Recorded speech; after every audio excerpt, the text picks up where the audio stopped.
سلامونه ملګرو، زه ورور غایم او تاسو ته یوې نوې ویډیو سره راغلی یم. د شپې ناوخته کله چې د ډلیوري هلک یوې ارامې سیمې ته ځي یا په ارامو او تیارو کیسو کې تېرېږي، کله مو فکر کړی دی چې هغوی به څه احساس کوي؟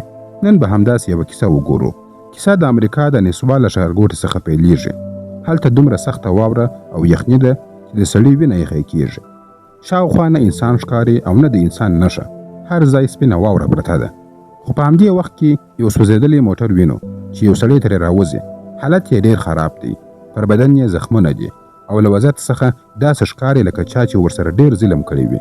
خو دا سړی څوک دی او دې حالت ته څنګه را رسېدلی دی؟ د دې لپاره باید لږ شاته ولاړ سو. یو هلک چې پیټر نومیږي، ژوند یې ډېر ورو روان دی. ده د خپل ژوند د ښه کولو لپاره یو څه پورونه واخیستل، خو اوس هماغه پورونه د ده تر شا د زمري په شان باندې منډې وهي، ځکه د پور د بیرته ورکولو وخت را رسېدلی دی. پور ورکوونکی ورته بیا زنګونه وهي، خو دی یا ټلیفون پرې کاټوي او یا هم ځواب نه ورکوي. خو نن ترې خلاص نه سو، ځکه چې ریبیکا نومې ښځه د هغه کور ته ورغلې وه له خپل یو ملګري سره. دا هماغه کسان وه چې د پور ترې اخیستی و. هغوی د پیسو اخیستلو لپاره راغلي وه. ریبیکا د پیټر له ځنډ څخه ډېره غوسه وه او ورته ویې ویل چې په هر ډول وي پیسې باید حتما راکړې. خو د پیټر سره اوس پیسې نه وې. ریبیکا نوره هم غوسه سوه او د هغه جیبونه یې تلاشي کړل. لږې پیسې پیدا کړې او هغه یې ترې واخیستلې، خو دې بسنه نه کوله. هغې خبرداری ورکړي چې بیرته به راځي او که د دې میاشتې کښت پر وخت را نه کړې نو د کور سامان به ټوله درڅخه یوسم. بیچاره پیټر ډېر وویرېدی. کم زاړه او بې ګټې شیان چې ورسره وه پرېکړه یې وکړه چې ټوله به خرڅ کړي، خو له خرڅولو وروسته هم چندانې ګټه ورونه رسېدله. ناڅاپه د ډلیوري یو پیغام ورته راغلی. سمدستي رستورانت ته ولاړی، فرمایش یې واخیستی. مدیر ورته په کلکه وویل که دا ځل یې فرمایش پر وخت ونه رسوي بیا به تاته هیڅ وخت آډر په لاس در نه کړم. پیټر خبره جدي ونیوله. فرمایش یې واخیستی او د واورینو سړکونو پر لور باندې روان سو تر څو پر وخت یې ورسوي. خو په لارې کې د واورې پاکولو یوه لویه لارۍ مخته روانه وه او ده ته یې لاره نه ورکوله. پیټر ترې مخکې سو او لاړی، خو لږ وروسته همغې لارۍ بیا هرن ووهي. پیټر ورته چندانې پام ونه کوي او خپل سفر ته یې دوام ورکوي. نن یې آډرونه تر وخت مخکې ورسوله او له دې امله ډېر خوشحاله و. بیرته رستورانت ته د دوهم فرمایش لپاره ولاړی، خو یو ځل بیا هماغه لارۍ مخې ته راغله. دا ځل یې لاره هم نه ورکوله او له پیټر سره یې لوبې کولې. وروسته یې په لاس اشاره ورته وکړه چې مخکې شه، خو کله چې پیټر سرعت زیات کړي ناڅاپه یو بل موټر مخې ته راښکاره سو. پیټر په سختۍ سره بریک ونیوی او ځان یې وژغوري. ډېر غوسه سو او پوه سو چې د لارۍ چلوونکي قصدن دا کار وکړي. اوس ورو ورو شپه را رسېدله، خو د دوی د پیشو او موږک لوبه لا هم روانه وه. نیکمرغي دا وه چې د ښار پولیس هماغه وخت راورسېدی. د هغه په لیدو سره د لارۍ چلوونکی شاته سو او پیټر له هغه ځای څخه ولاړی. نن یې یوازې 2 آډرونه بشپړ کړي وه او وخت هم ختم سوی و. فکر یې وکړ چې د لږو نورو پیسو لپاره یو څه خمار وکړي، خو بخت یې هلته هم ورسره یاري ونه کړه او تر نیمایي ډېرې پیسې یې وبایللې. کله چې له هغه ځای څخه راووتی یو ځل بیا له همغې لارۍ سره مخامخ سو. اوس پیټر ډېر غوسه سو، هم یې پیسې بایللې وې او هم دې لارۍ والا ژوند ډېر وتریخ کړی و. نو د موټر سرعت یې زیات کړي او د جوس بوتل یې د لارۍ والا پر سشه باندې ور وغورځوي. لارۍ لږه شېبه ودرېدله، خو بیا یې په 2 چنده سرعت سره د ده تعقیب پیل کړي. په ډېره تیزۍ سره د ده تر شا روان و. پیټر سخت وېرېدلی و. په ذهن کې یې یو پوښتنه راګرځېدله، آیا دا سړی غواړي چې ما ووژني؟ همداسې چې روان و د لارۍ چلوونکي د موټر ټول څراغونه مړه کړل. پر پیټر باندې په دومره سړه هوا کې هم خولې را روانې وې، خو بیا یې هم سرعت کم نه کوي او په سختۍ سره ښار ته ورسېدی. هلته په یو کافي شاپ کې کښېنستی او لږ د آرام ساه یې واخیستله. خو ښایي چې دا د ده د سکون وروستۍ شېبې وي، ځکه له دې وروسته به کیسه لا هم ډېره په زړه پورې او له هیجان څخه ډکه سي. کله چې پیټر په کافي شاپ کې ناست و، شریف یعنې پولیس ورته راغلی. پیټر ټول حال په یوه ساه سره ورته بیان کړي. پولیس د هغه څخه پوښتنه وکړل، هغه سړی پیژنې یا د لارۍ لمبر لیدلی دی؟ خو پیټر د دواړو پوښتنو ځواب نه درلودی. په همدې وخت کې یو عجیبه زوړ سړی هم هلته ناست و او د دوی خبرې یې په ډېر غور سره اورېدلې. پولیس پیټر ته وویل چې اوس باید ولاړ سي، خو ډاډ یې ورکړي چې که هر وخت ستونزه پیدا سوه سمدستي ماته زنګ راووهه او زه به ستا مرستې ته حتما راځم. کله چې پیټر له کافي شاپ څخه راووتی او په موټر کې کښېنستی، د ډلیوري بل پیغام ورته راغلی. ډېر خوشحاله سو ځکه چې نور پیسې به هم وګټي. سمدستي یې فرمایش واخیستی، خو چې د سپارلو ادرس یې ولیدی حیران سو، ځکه چې هغه د غره بلې غاړې ته روان و چې له دې ځای څخه یو څه لیرې و، خو د پیسو اندازه ښه وه، نو پرېکړه یې وکړه چې ولاړ سي. هماغه وخت یې بیا د هماغه لارۍ د هارن غږ واورېدی، بدن یې ولړزېدی. ناڅاپه هماغه زوړ سړی د ده مخې ته ودرېدی، هغه سړی چې په کافي شاپ کې یې ورته کتله. پوښتنه یې ترې وکړه، ته د غره بلې غاړې ته ځې؟ پیټر سر وښوروي او ویې ویل، خو همالته ځمه. زوړ سړي ورته یوه پخوانۍ کیسه وکړه او ویې ویل، کلونو مخکې یو شمېر روسي غره ختونکي هم همدې غره ته تللي وه، خو هېڅکله بیرته راستانه نه سول. ټول په ډېر مرموز ډول سره مړه سول، نو ته هم په احتیاط باندې باید ولاړ سې. پیټر وویل، ښه مننه، او بیا یې خپل سفر ته دوام ورکړي. یو څه وخت وروسته هغه د کور مخې ته ودرېدی، خو دروازه بنده وه. په دروازه باندې یو خط لیکل سوی و او په کې لیکلي وه، خواړه همدلته کښېږده، انعام دې واخله او لاړ سه. پیټر د انعام په لیدو سره خوشحاله سو، خو د دومره خطر منلو وروسته یې همدا تمه درلودله. هغه په ډېرې خوښۍ سره بیرته روان سو، خو ناڅاپه یې یو عجیب احساس وکړ. داسې ښکاره کېدله لکه هر څه چې چوپ او خاموشه سوي وي. هماغه مهال یې ولیدل چې هماغه لارۍ د ده شاته ولاړه ده. د دې په لیدو سره لږ ووېرېدی، خو دا ځل یې جرأت وکړ چې ورنږدې سي او ویې ګوري چې دننه څوک دی. کله چې ورورسېدی لارۍ تشه وه. پیټر له ځانه سره وویل، آیا دا به د موټر چلوونکي کور وي؟ هغه بیرته خپل موټر ته ولاړی او د انعام لفافه یې خلاصه کړله. دننه یوازې $14 وه. د دې په لیدو سره سخت خفه سو. دومره لاره یې وهلې وه او دومره خطر یې پر ځان باندې منلی و، خو یوازې $14 ورکړي وه. په غوسه سره د دروازې خواته ولاړی او په زوره زوره سره یې وټکوله، خو دننه هېڅ څوک نه و. په همدې وخت یو څوک له هغه ځای څخه تیر سو او هغه یې ونه لیدی.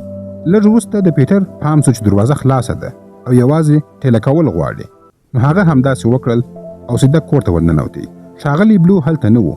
پیټر فکر وکړ چې ښایي ښاغلی بلو او موټر چلوونکي نوي سره مخامخ سوي، نو دی به ژر تر ژره ورسره خبرې وکړي او لاړ به سي، ځکه چې هغه موټر چلوونکي دی ډېر په عذاب کړی و او بیا یې دومره کمې پیسې هم ورکړي وې. هغه غوښتل چې د دې کور مالک ته د موټر چلوونکي شکایت وکړي. هلته یې کوم ځانګړی شی پیدا نه کړي، خو یو د پیژندپاڼې کارډ یې پیدا کړي. فکر یې وکړ چې ښایي دا د هماغه موټر چلوونکي وي، نو هغه یې له ځانه سره واخیستی، تر څو وروسته یې هغه پولیس ته ورښکاره کړي او شکایت یې وکړي. کله چې یې نور څه پیدا نه کړل، د باندې ودرېدی، خو ناڅاپه د کور له زیرخانې څخه یو عجیبه غږ واورېدل سو او د ده پام یې ځان ته راواړوي. هغه مجبوره سو چې ولاړ سي. کله چې زیرخانې ته ورکښته سو، ډېر حیران سو. هلته یوه نجلۍ تړلې وه. د دې صحنې په لیدو سره هغه سخت ووېرېدی. پیټر سمدستي د نجلۍ لاسونه او پښې خلاصې کړې، خو نجلۍ فکر کوي چې دی هماغه قاتل دی چې دا یې تړلې وه. له همدې امله یې پر پیټر باندې بریدونه پیل کړل. پیټر بیا ورته وویل چې ته غلطه پوه سوی یې، زه د ژغورلو لپاره راغلی یم. لږ وروسته نجلۍ د هغه خبره ومنله او آرامه سوه. په همدې وخت کې د کور له پاس څخه د موسیقي یو غږ واورېدی. دا هماغه غږ و چې پیټر لږ وړاندې هم اورېدلی و. پیټر نجلۍ ته وویل چې باید ژر تر ژره له دې ځای څخه ووځو، ځکه هغه سړی سم نه دی او دواړه به ووژني. خو د نجلۍ پر سر باندې د انتقام اور بل و. هغې غوښتل د ټولو ظلمونو بدل واخلي. په همدې وخت کې یو ویرونکی سړی د کور د باندې ناست و. ډېر عجیبه کالي یې اغوستي وه او په لاس کې یې یو وسله وه. داسې ښکاره کېدل لکه د یو چا انتظار چې باسي. دواړه په احتیاط سره ورو د باندې راوتل او یوې خونې ته ورسېدل. پیټر بیا هم ټینګار کوي چې ژر باید له دې ځای څخه ووځو، خو نجلۍ نه منله. کله چې خونې ته ورننوتل، هغه سړی هلته نه و. ښایي پوه سوي وي چې دوی را روان دي. نجلۍ خواشینې سوه چې انتقام یې وانخیستی، خو ناڅاپه د دوی پر دیوال باندې د یو څټک وار وسو او دیوال یې مات کړ. هماغه سړی راښکاره سو. دواړه په ویره سره د دې ځای څخه وتښتېدله، خو ناڅاپه یو چا د نجلۍ پر شا باندې یو ګزار وکړ او هغه نجلۍ پر هماغه ځای باندې مړه سوه. پیټر چې دا صحنه ولیدله، ډېر ووېرېدی. قاتل پر هماغه ځای باندې ولاړ و، خو عجیبه دا وه چې هغه پر پیټر باندې حمله ونه کړه، بلکې د تیښتې فرصت یې ورکړ. پیټر سمدستي موټر ته وروختی او په بیړه سره روان سو. که چیرې ستاسو فکر سوی وي چې د نجلۍ په لاس کې د صلیب نښان و او هغې غوښتل چې په سوټک سره هغه مات کړي، هماغه مهال هغه سړي پر هغې باندې حمله وکړه او هغه یې ووژله. اوس پوښتنه دا وه چې آیا د دې صلیب او د دې کیسې ترمنځ کوم تړاو موجود و؟ که په دې سیمه کې کومه لعنتي یا مرموزه خبره روانه وه، دا به وروسته معلومه سي. اوس پیټر په ډېر خراب حالت کې روان و، خو لا هم نور ووېرېدی. کله چې یې ولیدل د موټر تیل تقریبا پر خلاصېدو دي. اوس یې یوازې یوه ویره درلودله، که موټر ودرېږي، هغه سړی به په ده پسې حتما راورسېږي. خو بله لویه پوښتنه دا وه چې که قاتل غوښتل، نو دی به یې په ډېره اسانۍ سره وژلی وای، نو بیا یې ولې پرېښودی؟ آیا کومه ځانګړې موخه یې درلودله او کله هم کوم پټ راز موجود و. ناڅاپه کله چې له غونډۍ څخه راښکته سو یو موټر یې مخې ته راغلی. دی لږ بې توازونه سو خو په وروستۍ شېبه کې یې ځان کنټرول کړي. په حقیقت کې دا د پولیس موټر و. پولیس هغه ودروي او ورته ویې ویل د شپې ناوخته ته دلته څه کوې؟ پوهېږې چې دا سیمه اوس ډېره خطرناکه ده. پیټر وویل زه یوازې د اډر لپاره راغلی وم.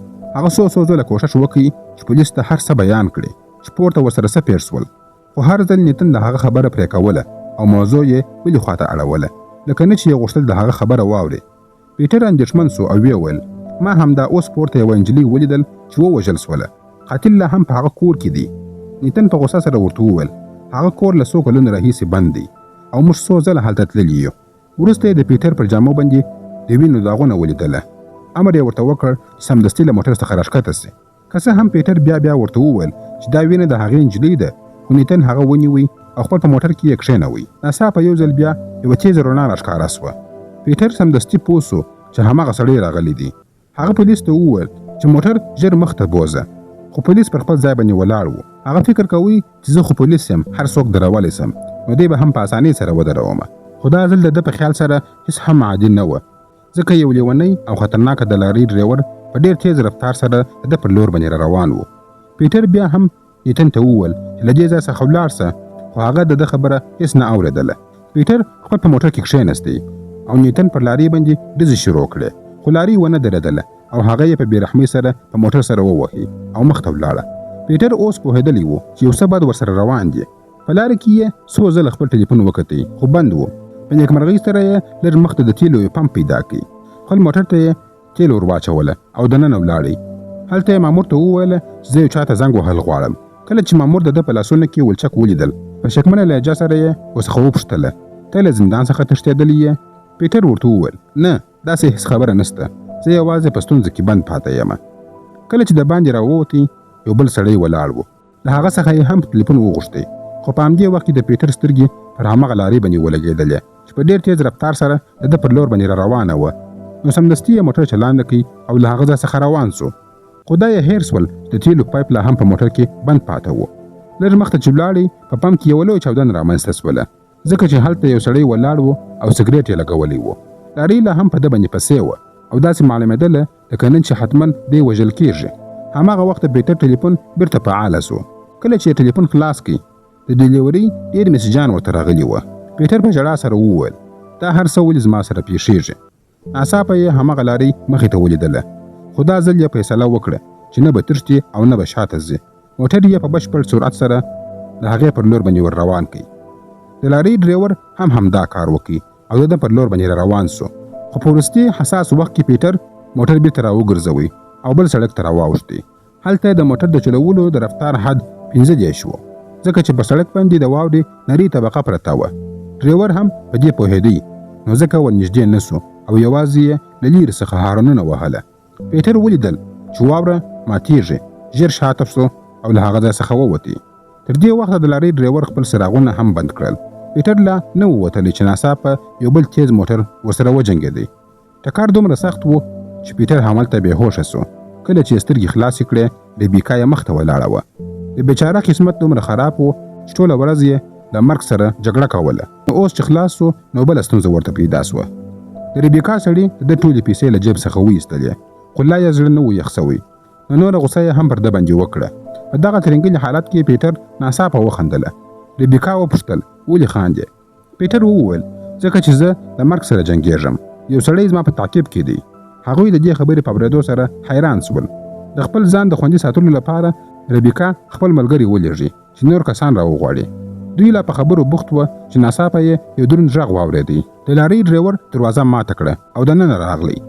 پیټر پوهېدی چې دا هماغه سړی دی، نو ځکه په کور کې پټ سو. بیا یو بل زورور غږ وسو او ریبیکا بېهوشه سوله. پیټر په اشپزخانه کې دننه پټ سو. حالت ډېر ویرونکی و او لا هم یې جرأت نه کوي چې راووځي. په همدې وخت کې هغه لیونی قاتل یو وسلې سره دننه راغلی. پیټر پټ ناست و. کله چې قاتل ورنږدې سو نو د موقع پیدا کړه. د اکسیجن ګاز یې وشیندی او له هغه ځای څخه وتښتېدی. خو د وتلو پر مهال ریبیکا له هغه څخه مرسته وغوښتله، سره له دې چې د ده خپل حالت هم ډېر خراب و. بیا یې هم له هغې سره مرسته وکړه. پیټر د باندې راووتی.